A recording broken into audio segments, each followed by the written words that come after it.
Hey guys, welcome back to the Time Bomb channel, and rather excited Bombardier here today, bringing you some sort of old school G-Shock. We're looking at the 350 GD 350, and to me they kind of fly slightly under the radar.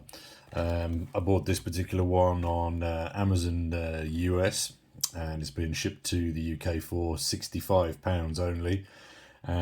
Quite interesting to see the packaging, or the lack of packaging, and as you can see, full transparency, it got a little bit squashed on the way through in transit, but the watch is fine, so that's all that matters.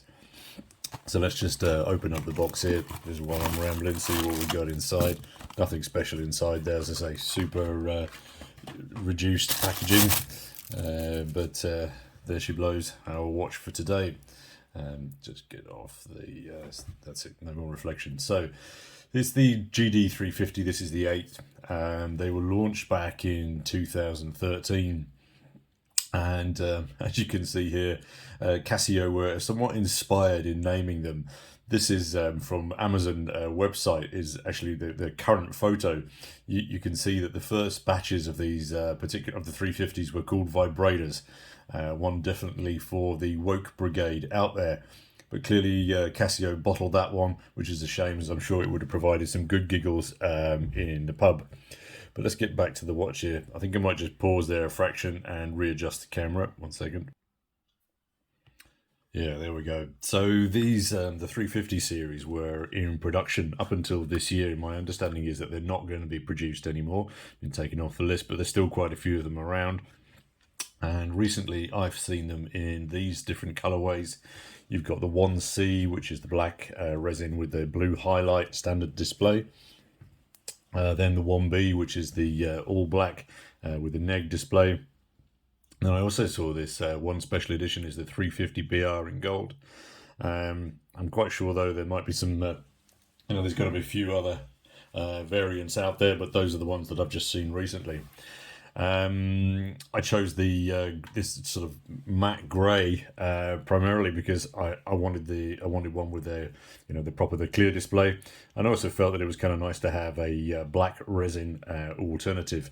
But no doubt that grey resin is going to slightly discolor eventually.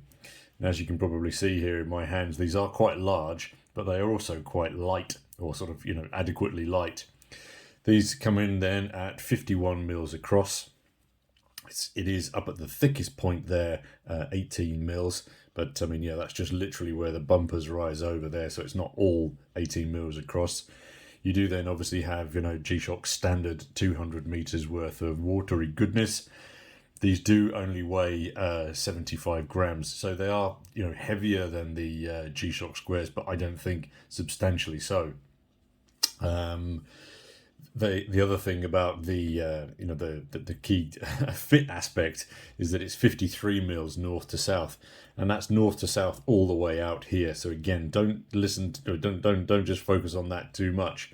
In addition to which, you can see we've got the flappage going on inside here, and that is going to cancel that size out as well exponentially.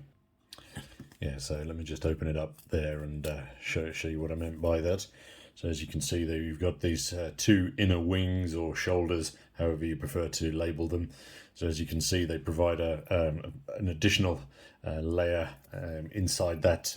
As I say, so if you've got a smaller wrist, it'll enable it to hug it a little bit better. However, if you're wearing this over clothing or something, it also then allows that articulated joint there just to sit much flusher, which I think is fantastic.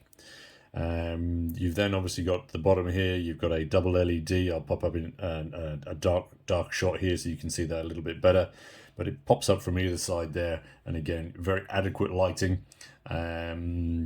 At the top then, you've got a double bar graph with the lower one obviously then showing the seconds, and then the higher one showing the minute intervals. Even intervals, I don't know what they are. Then up on the upper right, we've got this sort of, the little dial indicator, which has then been sort of developed much more on later models. For example, the GW1000, where that's where you really see everything that's going on. You select through your modes, etc., what's going on, and then that changes accordingly. Not the way I've got it set up here today, though. Sorry. Onto the back, as I was just mentioning, the flappage, you've got a very straightforward, simple screw case back here with respective details. Unfortunately, yeah, these then are made in China as opposed to Japan or Thailand, but I don't think you're going to have any quality issues with them at all. The strap, as you can see, then obviously is a double pronger, which to me is much better because you get a far greater width of strap. I also like the fact that, even as well being signed, it's not shiny, so it's the matte silver as well. So when you start scratching it, dinging it up, it isn't going to impact it too much. Strap itself, I think, yeah, at the moment it's new. It feels softish. I'm clearly aware that these things do not age necessarily that well in comparison to some of the other slightly newer models.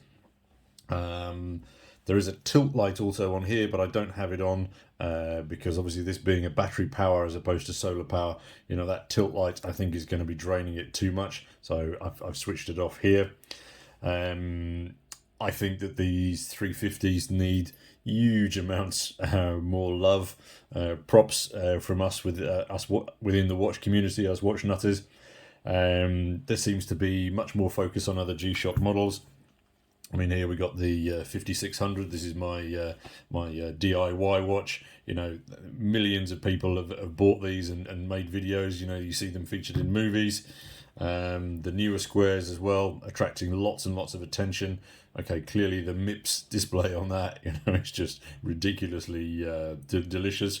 So it can't compete on that sense. But I think, sticking the two side by side, I think the 350 reads better than the 5600.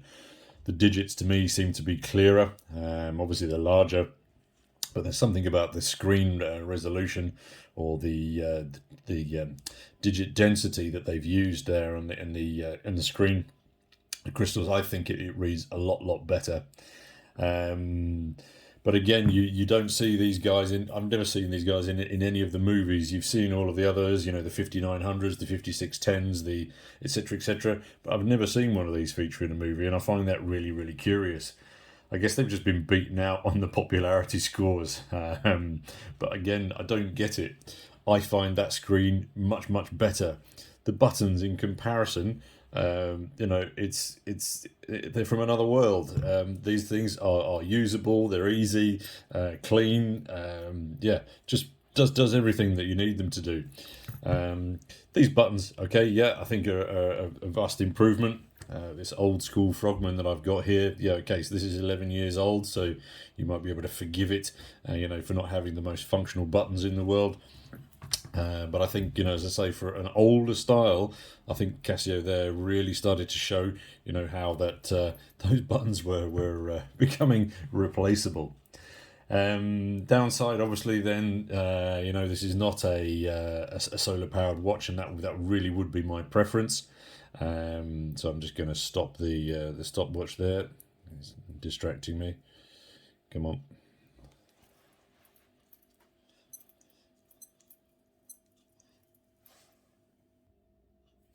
That's better. Sorry, I can't multitask, so I can't speak and think and press buttons at the same time. So yeah, basically just wanted to switch the timer off there. As I was saying, the downside to these things is that, you've got a battery in here that's going to last you around 4 to 5 years if you're not vibrating on a daily basis. Other downside, I think that, that thickness may become an issue, specifically in the winter months when you're layering up, on clothing. But that's true then of a lot of the other modern G-Shocks. You probably might want to go for something smaller if that's the case. A further downside, of course, for us Limeys is that the month-day display there is the wrong way around for us. But to me, the solid design and the aesthetics and just the way that this looks on wrist, as you can see from these photos that I'm popping up here, is really where this watch wins. And as I say, I'm kind of surprised that they don't get as much love or attention in the watch community or, with G-Shock fans. As I say, just not as aware of them, within the within the realms of watch lunacy. I think this is, it's not a fashion watch. It's a watch that you buy and you beat it up.